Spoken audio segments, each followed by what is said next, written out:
바울이 이제 자기 민족을 구원하고 싶어서 이렇게 전도를 하는데 받아들이질 않아요. 그래서 바울은 이제 오히려 에루살렘에 올라갔다 핍박만 당합니다.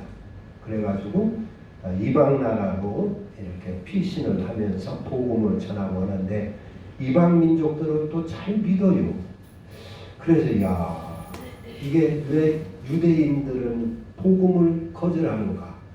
왜 유대인들은 복음을 받지 않는가? 하나님께서 택하신 백성이고 조상 때부터 택하신 백성이고 하나님을 그렇게 섬기는 백성들인데 왜 이 복음을 받지 아니할까? 아주 의아해하는데 그 신비, 하나님의 그 신비를 바울이 깨닫습니다. 유대인들 가운데 더러는 이렇게 완악해 가지고 복음을 받지 않아서 예수 믿는 사람들을 핍박하고 그래가지고 이방 나라로 쫓기고 그래가지고 오히려 이방 민족들이 구원을 받게 됐다 하는 것입니다. 그러니까 이스라엘의 완악함 때문에 하나님을 전혀 모르고 구원받지 못하고 멸망할 이방 민족들이 예수를 믿고 하나님의 은혜를 입게 되었구나. 그러면서 하나님은 절대로 이스라엘 백성을 또 버리지 않으신다. 이방인의 수가 찰 때까지 충만할 때까지 하나님은 이스라엘 백성들을 더러는 우둔하게 둔 것이다. 그러나 마침내는 하나님께서 유대인 민족들을 다 마지막 때는 돌아오게 할 것이다 하는 것을 깨닫고 감탄을 하는 것입니다. 그래서 1절에 보면은 형제들아 너희가 스스로 지혜 있다 하면서 이 신비한 하나님의 그 계획을, 이 하나님의 이 모략을 아주 깊은 신비로운 하나님의 이 모략 신비를 너희가 모르기를 내가 원하지 아니하노니 이 신비는 이방인의 충만한 수가 들어오기까지 이스라엘의 더러는 우둔하게 되는 것이다. 이방인의 충만한 수가 들어온다 하는 것은 이방 민족에게 복음이 아주 모든 나라에게 복음이 전파된다 하는 것입니다. 모든 민족에게. 예수님도 마태복음에서나 누가복음 같은 데에서 마지막 때는 모든 민족에게 복음이 전파되면 그때 끝이 오리라 그랬어요. 누가복음 21장에서는 그때까지는 에루살렘이 짓밟히리라. 에루살렘이 이방인들에게 이방인의 수가 충만하게 차기까지는 에루살렘이 이방인들에게 짓밟히리라. 누가복음 21장에 24절인가요? 거기에 예수님도 그렇게 말씀하셨어요. 근데 하면 놀라운 것이 이 바울은 지금으로부터 2000년 전에 이걸 깨달았어요. 깨달아가지고 하나님이 깨닫게 해주셔서 예언을 했고 그리고 오늘날 그것이 이루어지지 않습니까? 오늘날 이 말씀대로 모든 민족에게 복음은 전파되고 그리고 마지막 때를 향해서 이렇게 가고 있는데 유대인들이 복음을 잘 믿지 못하는 것은 받아들이지 못하는 것은 하나님의 의를 모르기 때문에 그렇다. 그러니까 그들은 율법을 하나님께서 자기 민족들에게 특별히 율법을 주신 것을 대단한 긍지를 갖고 있는 것입니다. 그때 율법을 주실 때만 해도 구약시대 때 지금부터 6000년 전 그 당시만 해도 사람 나라에 법이 없어요.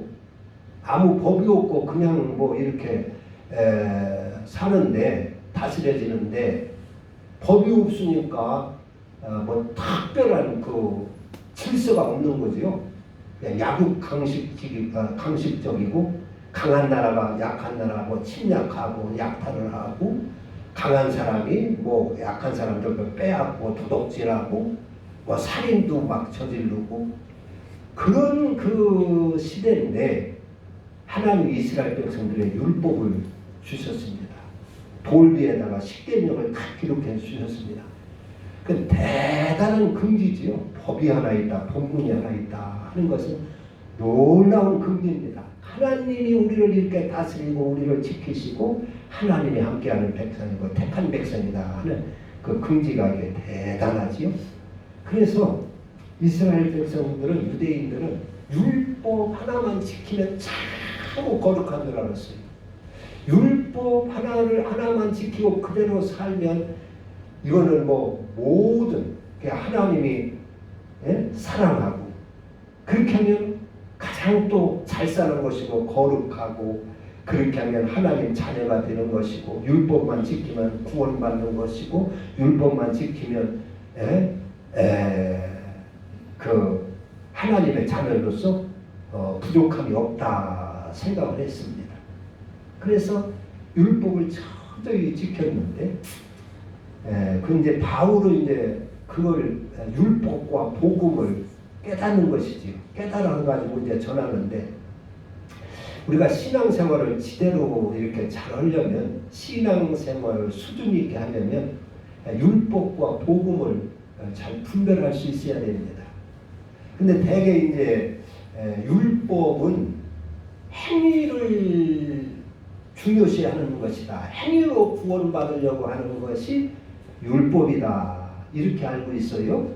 그리고 복음은 예수 그리스도가 나를 위해서 십자가의 대속의 제물로 죽어주신 것을 믿는 것이다. 이것을 복음으로 알고 있어요. 그냥 마음으로 믿는 것이다. 그래서 은혜로만 구원받는 것이다. 구원에는 우리의 행위가 어떤 행위도 아무런 행위가 필요 없다. 그렇게 이제 보통 알고 있는 사람들이 많이 있습니다. 그런데 율법과 복음을 이제 믿음의 법도 있고 그런데 율법이 있고 믿음의 법. 그러니까 율법은 그 갈라디아서 3장 19절에 보면은 사람들이 범법함으로 주어진 것이다 그랬어요. 그 무슨 이제 그 왜 그런 그 율법이 주어졌느냐? 이스라엘 백성들이 애굽에서 노예 생활을 하다가 출애굽을 했단 말이요. 출애굽을 애굽에서 노예 생활을 할 때는 힘들게 일하느라고 아무런 정신적인 여유도 없었어요. 다른 생각 먹을 여유가 없었어요. 밥만 먹으면 나가서 일을 해야 되니까 저녁에는 피곤해서 자야 되고 그리고 이제 주인의 다스림이나 받고 그랬습니다. 그런데 이들이 자유의 몸이 돼가지고 출애굽을 해가지고 일을 하지 않는단 말이에요. 먹고 논단 말이에요. 하나님이 가만히 놔둬도 만나와 메추라기로 다 먹여주세요. 하나님의 불기둥 구름기둥으로 인도해 주세요. 이제 먹고 편안하고 배부르고 그러단 말이에요. 그러니까 이들의 사람이 편안하고 배부르고 하면은 좀 옳은 일을 하고 뭐 착한 일을 하려고 하고 뭐 이런 것이 아니라 다 탈선을 하게 된단 말이에요. 탈선을 하게 돼요.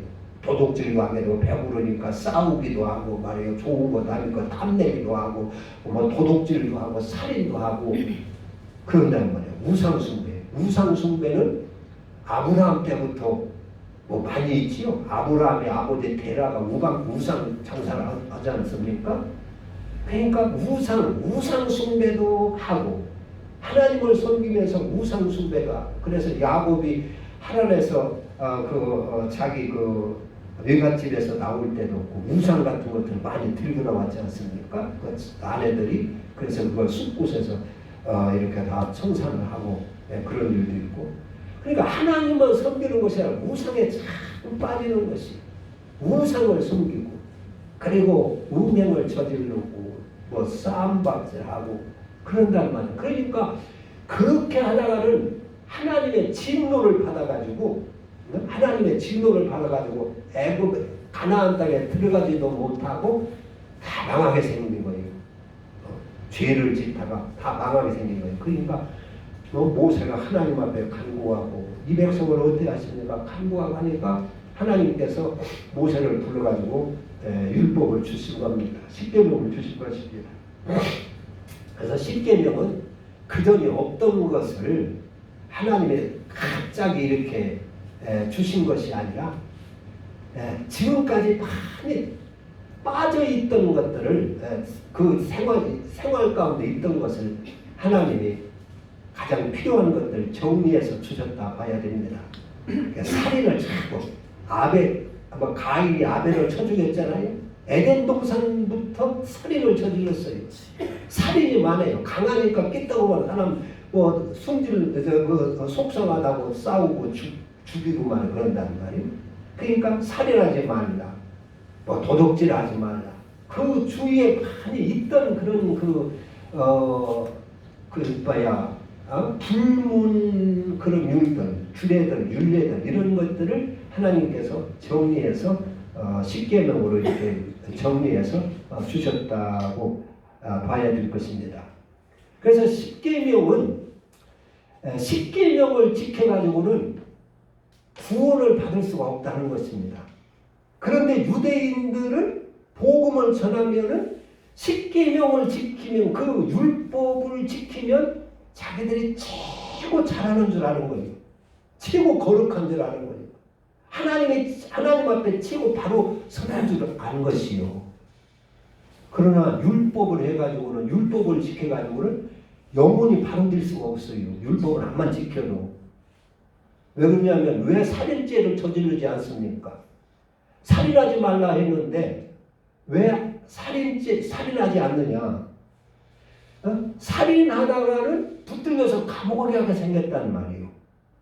그러니까 속으로는 성질 같아서는 저 녀석 미워가지고 죽이고 싶은데도 감옥 갈까 봐서 유치장에 갈까 봐서 살인 안 저지른단 말이에요. 자기 그 마음으로 저가 진심으로 사랑스러워서 아끼고 보살피고 이렇게 하면서 살인하지 않는 것이 아니라 살인해도 괜찮다 하면은 아주 많이 죽이게 생겼단 말이에요. 미워하는 것도 도둑질하는 것도 마찬가지예요. 내 속마음은 저 사람 거 도둑질하고 싶고 빼앗아서 내 거 만들고 싶은데 그거 하다가 벌 받을까 봐서 두려움 때문에 못하는 거예요. 그러니까 율법은 그렇습니다. 그러니까 아무리 지켜도 그 마음은 선하지 않다는 것입니다. 선하지 않다. 그러니까 선한 마음이 들 수 없다는 것이요. 십계명을 아무리 지켜도. 그런데 그러니까 십계명은 영혼은 살 수가 없는 거예요. 여러분, 영혼이 산다는 건 우리 삭선교회 성도들은 여러분들은 아시죠? 영혼은 어떻게 하는 게 영혼이 사는 겁니까? 영혼이 왜 죽었습니까? 죽은 자가 있고 영혼이 죽은 자가 있고 산 자가 있습니다. 예수님께서는 제자들이 따르라고 했을 때 아버지 장례를 치르고 따르겠습니다 하니까 죽은 자들로 저희 죽은 자를 장사하게 하고 너는 나를 따르라 그랬지요. 그러니까 우리가 다 같이 이렇게 살아 움직여도 영혼이 죽은 자가 있고 산 자가 있다 하는 것입니다. 그러니까 죽었다 하는 것은 맞으면 하나님의 형상이 망가졌다 그런 얘기입니다. 하나님께서 우리 인간을 지으실 때 하나님의 형상의 모양으로 지었단 말이에요. 하나님의 성품을 갖게 지었단 말이에요. 하나님의 형상의 모양으로 지었어요. 그런데 그걸 죄에 빠짐으로 사탄 마귀의 뱀의 유혹에 빠짐으로 하나님의 형상이 망가졌어요. 죄에 아주 오염이 되어버렸어요. 깨끗한 물 한 통에 독약을 부으니까 물이 다 독약물이 된 것처럼 죄에 한번 빠지니까 우리 인간의 그 영혼이 죄성에 꽉 배가지고 인간의 영혼이 망가진 거예요. 죽은 거예요. 그럼 이것을 살리려면 어떻게 되겠어요? 그 독을 다 제거해야 산단 말이에요. 그리고 그 독을 다 제거한 것을 가지고 살았다 하는 것입니다. 그 영혼이 산 것입니다. 그런데 율법으로는 그런 그 죄성을 먹을 수가 없는 거예요. 그러니까 영원히 살 수가 없는 거예요. 아무리 율법 살인하지 않고 도둑질하지 않고 십계명을 철저하게 지켜도 영원히 죄성에 빠져나가지 않고 하나님의 형상으로 회복되지 않는다 그런 얘기입니다. 그래서 율법은 아무리 지켜도 구원받을 수가 없다 그런 얘기입니다. 그런데 율법은 또 다 지켜야 살지요. 우리가 십계명 대표가 십계명인데 도둑질하지 않아야 살 수 있지 않습니까? 또 살인하지 않아야 살지 않습니까? 십계명을 다 지켜야 율법을 지켜야 삽니다. 그런데 또 다 지킬 수가 없어요. 평생 보면은 예를 들어 가지고 살인하지 말라 했는데 전쟁 마당에서는 어떻게 합니까? 전쟁 마당은 또 죽이잖아요. 그 율법은 진리가 아닌 것이 상황에 따라 다를 수가 있는 것이요. 어떤 때는 살인을 해도 괜찮고 어떤 때는 살인을 하면 안 된다는 말이에요. 어떤 때는 거짓말하면 안 되고 어떤 때는 또 거짓말을 할 수가 있다는 말이에요. 기생 라합이 이스라엘의 정탐군을 숨겨놓고 그 여리고성 그 군인들이 와서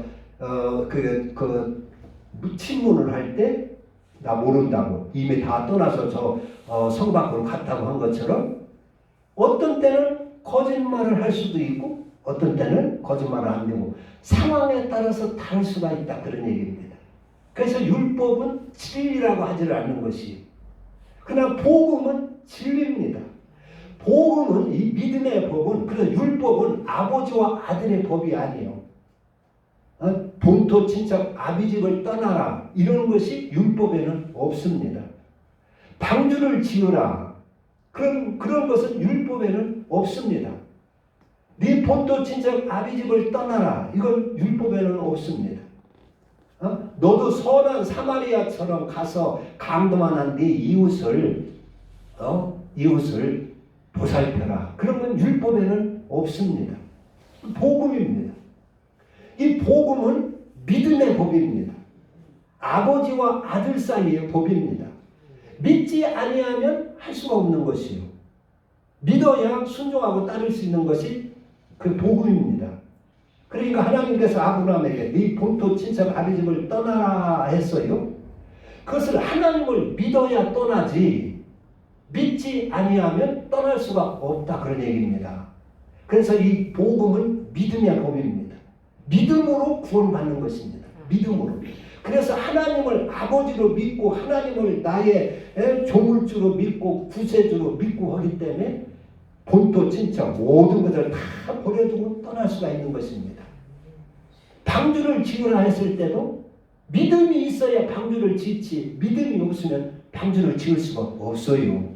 그래서 그 믿음으로 그래서 구원을 믿음으로 받는다는 얘기가 그 말인 것입니다. 그냥 마음으로만 믿고 그냥 아무 행동도 않고 가만히 있으면 된다는 것이 아니라 복음은 믿음의 법입니다.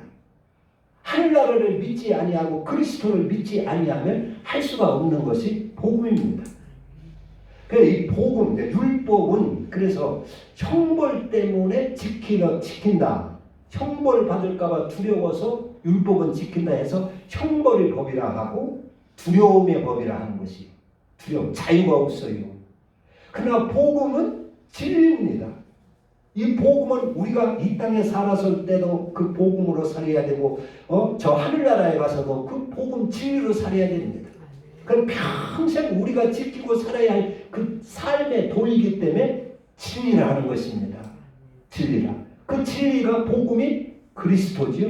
그래서 예수님은 내가 곧 그리스도요 내가 곧 길이요 진리요 생명이니 나로 말미암지 않고는 아버지께로 올 자가 없다 그랬어요. 그래서 이 복음은 진리고 그리고 영혼을 살려주는 것이 복음입니다. 복음을 여러 가지로 그 정의를 하는데 복음이 뭐냐? 내 영혼을 살려주는 것이 복음이라는 말이에요. 복음이라 그런 얘기예요. 내 영혼을 살려주지 아니하면 복음이 될 수가 없는 것이요. 복음은 기쁜 소식이고 복된 소식인데 내 영혼을 살려준다. 영생을 얻게 한다 하는 것이 복음입니다. 그래서 쉽게 넘은 복음이라고 할 수가 없어요. 그건 영혼을 살려주는 법이 아니에요. 그냥 여러 사람이 사는데 범죄를 막기 위해서 주신 법이 십계명입니다. 악한 자로부터 이 땅에 육신으로 이 땅에 사는 동안 나를 지켜주기 위하여 주신 법이 십계명 율법입니다. 그래서 율법은 영생의 법이 아니고 이 땅에 육신이 살 동안 지켜야 할 법이라 그런 얘기입니다. 그러나 그것을 우리가 다 평생 또 지킬 사람이 없어요. 평생 거짓말 한번 한마디 안고 살 사람이 있습니까? 그래서 율법은 그 누구도 절대로 지킬 수가 없다 그랬어요. 율법을 지켜야 살지만 또 다 완벽하게 지킬 수는 없다. 성경에 바울이 그렇게 했습니다. 그래서 이 복음은 영혼을 사는 법, 그리스도라는 말이에요. 그리스도. 그래서 그리스도는 우리 영혼을 살려주는 것이 그리스도 전체의 삶이 복음입니다. 그분은 육신으로 왔지만은 실은 영으로 봐야 되는 것입니다. 예수님은 말씀이 육신이 되어 오신 분이십니다. 그분의 삶 전체를 우리가 영으로 봐야 됩니다. 영으로. 그래서 그분이 우리를 위해서 대속해 주시고 십자가에 도를 주셨는데 그분의 삶 전체가 복음인데 우리가 따라가야 할 길이고 우리가 영혼에 살고 지켜야 할 진리고 그리고 사랑이라 그래요. 하나님의 사랑이라 그런 얘기입니다. 그래서 그분의 삶은 나를 희생해서 남을 살려주는 것입니다. 그러므로 하나님의 형상이 희복이 되는 것이에요. 제자들이 그랬어요. 예수님 보고 하나님을 좀 보여주세요. 아버지를 좀 보여주세요. 그랬어요. 그러니까 예수님께서 나를 본 자는 아버지를 보았거늘 어찌하여 아버지를 보기라 하느냐 그랬어요. 예수님이 보여준 것이 아버지를 보여줬어요. 아버지의 영을 보여준 것입니다. 뭘 보여주셨느냐? 그분의 삶으로 보여주신 것이요. 의와 진리와 사랑으로 보여주신 것입니다. 자기를 희생해서 남을 살리는 그 그리스도로 하나님을 보여주신 것입니다. 섬김을 받는 것이 아니라 섬겨주고 겸손함으로 하나님을 보여주신 것입니다. 대접을 받는 것이 아니라 남을 대접하는 그 그리스도로 하나님을 보여주신 것입니다. 그래서 나를 본 자는 아버지를 보였거나 하나님은 영이신데 어떻게 사람이 만지고 눈으로 볼 수 있도록 보여줄 수 있습니까? 그렇지 않아요. 삶으로 아버지를 보여주시고 하나님을 나타내신 분이 예수 그리스도입니다.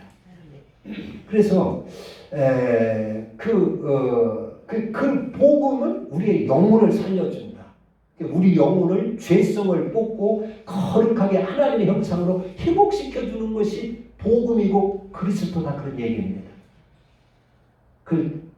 이제 그 사람들에게 율법은 그냥 뭘 하라 하지 말라 행위를 주장하는 게 율법이고 복음은 그냥 십자가에 나를 위해서 대속해 주신 것을 마음으로 믿는 것이 복음인 줄 알고 있는데 그렇게 알면 잘못하면 큰일 납니다.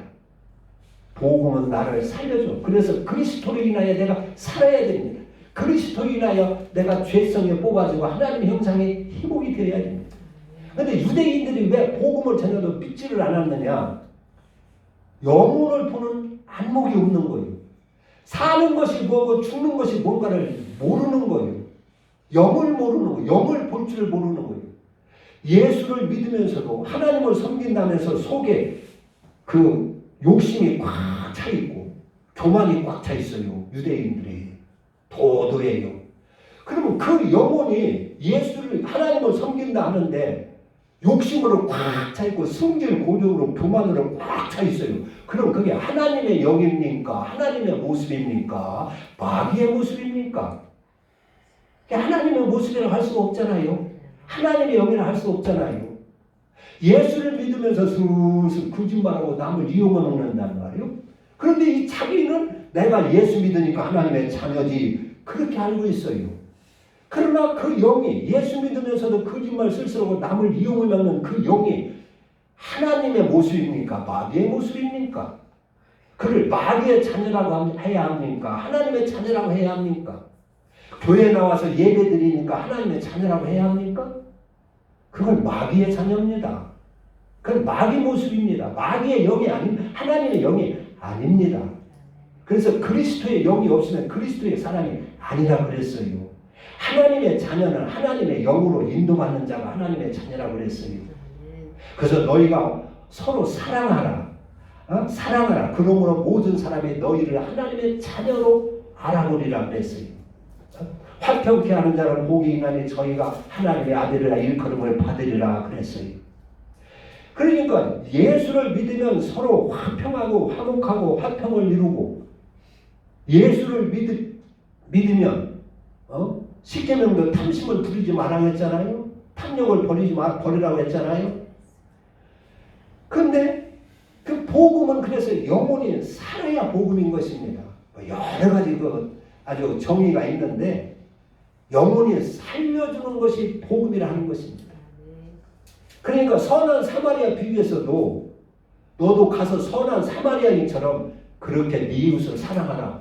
그 선한 사마리아처럼 그게 복음입니다. 그렇게 할 때 내 영혼이 사는 것이요. 죄성이 빠져나가는 것이요. 하나님의 형상으로 닮아지는 것이요. 그래서 그게 복음인 것입니다. 무엇은 하나 하지 말라. 이것은 율법이고 마음으로 믿기만 하면 복음이고, 그렇게 알면 신앙 엉망이 되는 것입니다. 그래서 여기 이제 보면은 유대인들은 하나님을 복음을 전해도 믿지를 않아요. 그런데 하나님께서는 그걸 묘하게 그걸 이용해 가지고 믿지 않은 유대인들의 완악함을 통해서 이방인들이 막 구원받게 했어요. 이방인들의 수박. 그래서 오늘날 우리도 예수 믿고 여러분들도 예수 믿게 된 것입니다. 유대인들이 완악하기 때문에, 거부를 했기 때문에. 완악하지 않고 유대인들이 다 복음을 받아들이고 자기들끼리만 복음을 믿고 있었으면 그 예수 믿는 사람들이 이방으로 쫓겨다니지는 않아요. 그 울타리 안에서 자기들끼리 믿고 그리고 말았을 거예요. 그런데 거부하고 예수 믿는 것을 이단이라고 완악하고 핍박을 하고 내쫓고 그러기 때문에 돌아다니면서 그렇게 피해 다니면서 복음도 전하고 바울이 복음을 전하고, 그래서 오늘날 세계 모든 민족에 복음이 전해진 것입니다. 예수 믿고 구원받게 된 것입니다. 그런데 이 하나님의 이 모든 섭리를 이 바울이 깨닫고 아주 그 탄복하는 그 말씀이 여기 35절이요. 33절. 깊도다 하나님의 지혜와 지식의 풍성함이요. 그의 판단은 헤아리지 못할 것이며 그의 길은 찾지 못할 것이로다. 여러분, 하나님의 모략이 있어요. 하나님의 모략. 하나님의 모략을 잘 알아야 됩니다. 하나님의 모략. 예를 들어가지고 노아에게 하나님께서는 방주를 지으라 했어요. 방주를 지으려면 얼마나 힘듭니까? 그게 뭐가 생산이 됩니까? 거기서 산꼭대기 올라서 방주 지는데 그 쓸데없는 일 아닙니까? 그거 한심한 노릇 아닙니까? 근데 하나님이 그 방주를 지으라. 그 쓸데없는 소리 같고 그 헛된 일 헛수고 같고 참 그게 할 수 없는 일인데, 하나님은 거기에 여러 가지 신비를 거기다 숨어 놓은 것이요. 거기에 생명을 숨겨 놓은 것이요. 거기에 영생을 숨겨 놓은 것입니다. 거기에 모든 복을 거기에 숨겨 놓은 것입니다. 그래서 노아가 하나님을 믿기 때문에, 믿지 않으면 그걸 할 수가 없지요. 믿음으로 순종을 합니다. 그러니까 홍수에서 다 구원받고 그리고 새로운 믿음의 조상이 되고 모든 복을 다 받는 것이에요. 아브라함도 마찬가지입니다. 너 본토 친척 아비 집을 떠나라. 본거지를 다 떠나라. 본바탕을 다 떠나서 내가 지시하는 곳으로 가라, 그런 얘기입니다. 네 본거지를 버리고 내가 지시하는 곳으로 가라, 그런 얘기예요. 그게 얼마나 힘든 일입니까? 지금까지 살아온 재산 다 두고 그 본바탕을 다 버리고 나이 늙어가지고 75세가 돼가지고 떠난다는 것이. 그런데 하나님이 거기에 모든 복을 다 숨겨놓은 것이. 그리고 떠나서 순종하니까 아브라함의 복의 근원이 되는 것입니다. 하나님이 아버지가 되어주시는 것입니다. 모든 피난처가 되어주시는 것입니다. 야곱에게는 너는 네 하나님으로 가서 네 갓집에 가서 네 이갓집을 잘 한번 기억해서 잘 네가 섬겨봐라. 그래가지고 아브라함을 또 본토 친척 아비집에서 그것을 내보내요. 위갓집으로 내보내요. 이갓집 위삼촌이 보통 사람이 아니에요. 아주 야곱을 20년 동안 그렇게 닥달을 합니다. 놀 틈도 없이 쉴 틈도 없이 그렇게 닥달을 합니다. 그런데 야곱이 보내요. 거기 가서 아주 성실하게 고생을 합니다. 그래가지고 외갓집의 아버지 집을, 외삼촌 집을 잘 일으킵니다. 그리고 나니까 하나님께서 야곱에게 12조상의 아버지가 되게 하시고 그 자손이 바다의 모래알처럼 별처럼 빛나게 하고 12지파의 우두머리가 되게 하고 조상이 되게 하는 것입니다. 예, 하나님 가만히 보면은요, 요셉도 아버지를 떠나게 했어요. 그리고 하나님만 의지하게 했어요. 형제들과 미움받아가지고 팔려서 애굽으로 팔려갑니다. 자기 본토 친척 아비집을 떠나게 하는 것입니다.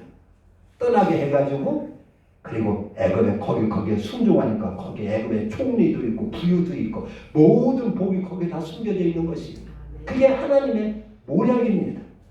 사람의 모략은 남을 선한 척 해가지고 저 사람 이용해 먹고 내가 정직한 척 해가지고 정직한 척 하면서 저 사람 속여 먹고 그러는데 그게 사람의 모략인데 하나님의 모략은 그렇지 않아요. 사람은 부자지간해도 저희가 남는 거 없어요. 내가 다 이거 손해보는 거예요. 그래도 남길 거 다 남긴다고 하지 않습니까? 그게 사람의 모략입니다. 그러나 하나님의 모략은 그렇지 않습니다. 오늘도 하나님은 우리 믿는 사람들의 본토 친척 아비집을 떠나고 하나님이 지시하는 곳으로 가라는 것이요. 네 본바탕을 바꾸라는 것이요. 그게 뭡니까? 네 본거지를 떠나서 어디로 가라는 거요? 그리스도 안으로 들어가라는 것입니다. 그리스도 안으로 들어가라는 것입니다. 네 본바탕을 다 버리고 예수 안으로 가라는 것입니다. 그러면 거기에 모든 축복이 다 숨어 있습니다. 여러분 그 골로새서 2장 한번 보세요. 한번 찾아보세요. 325페이지 정도 되죠?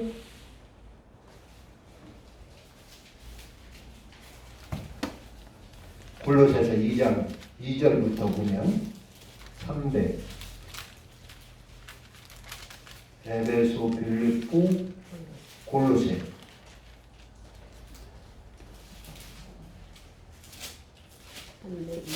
네? 324페이지 2장 2절 한번 보세요. 이는 그들로 마음의 위안을 받고 사랑 안에서 연합하여 확실한 이해의 모든 풍성함과 하나님의 비밀인 그리스도를 깨닫게 하려 함이라. 그리스도는 하나님의 비밀 창고입니다. 그리고 하나님의 모든 풍성한 보물 창고라 그리스도라 그런 얘기예요. 그러니까 모든 풍성함과 하나님의 비밀인 그리스도. 그리스도 안에 하나님의 모든 비밀을 숨겨놨어요. 아주 그러면서 그 안에 3절 그 안에는 지혜와 지식의 모든 보화가 감춰져 있느니라. 이게 그리스도입니다. 하나님은 이 그리스도 안에 이걸 숨겨놨어요. 그래서 바울은 이것을 깨닫고 자기가 지금까지 유익하게 여겼던 모든 것들을 배설물로 여길 거 다 버렸다고 그랬어요. 빌립보서 3장 보세요. 빌립보서 3장 3장 8절 320쪽 네, 321페이지 네. 그래서 바울은 또한 모든 것을 해로 여김은 내 주 그리스도 예수를 아는 지식이 가장 고상하기 때문이라. 내가 그를 위하여 모든 것을 잃어버리고 배설물로 여김은 그리스도를 얻고 그 안에서 발견되려 함이니 내가 가진 의는 율법에서 나는 것이 아니요 오직 그리스도를 믿음으로 말미암는 것이니 곧 믿음으로 하나님께로부터 나느니라. 그러니까 바울은 이 그리스도를 깨닫고 모든 것을 배설물 여겼어요. 그리스도는 하나님의 비밀이고 그리스도는 하나님의 모든 풍성한 보물 창고고 모든 지혜와 지식의 보화가 그 속에 있다 그랬어요. 예? 그래서 바울은 이걸 깨닫고 그리고 모든 것을 다 버리고 오늘도 여기 로마서 11장에 보면 하나님의 그 깊도다 하나님의 지혜와 지식의 풍성함이요 그의 판단은 헤아리지 못할 것이며 그의 길은 찾지 못할 것이로다.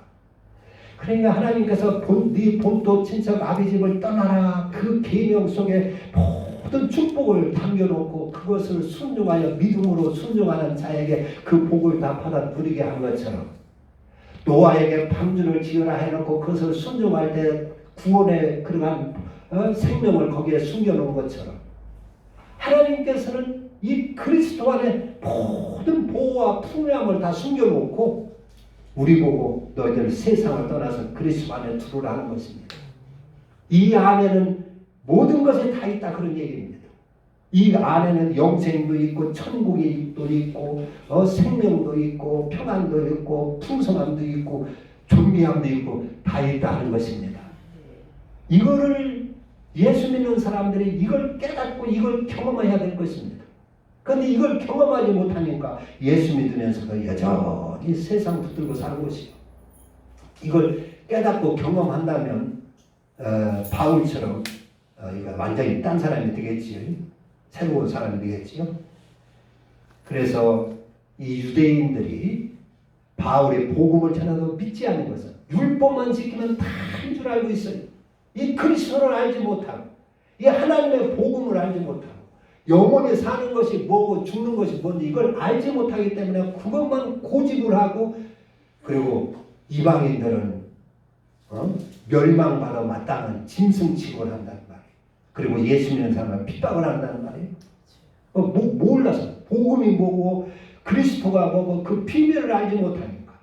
그래서 그들이 아주 도도하고 그렇게 했지만은 그러나 하나님께서는 그걸 통해서 이방인들을 이렇게 믿게 하고 믿음이 충만한 이방인들이 모든 민족들이 복음을 받게 하고 그리고 마침내는 또 이방인들의 수가 이렇게 충만하게 차면은 이스라엘 백성 유대인들도 하나님께서 돌아가게 하시리라. 가지나 이 하나님의 이 지혜가 참으로 깊도다 하고 감탄한 것이 로마서 11장입니다. 기도합니다. 하나님 아버지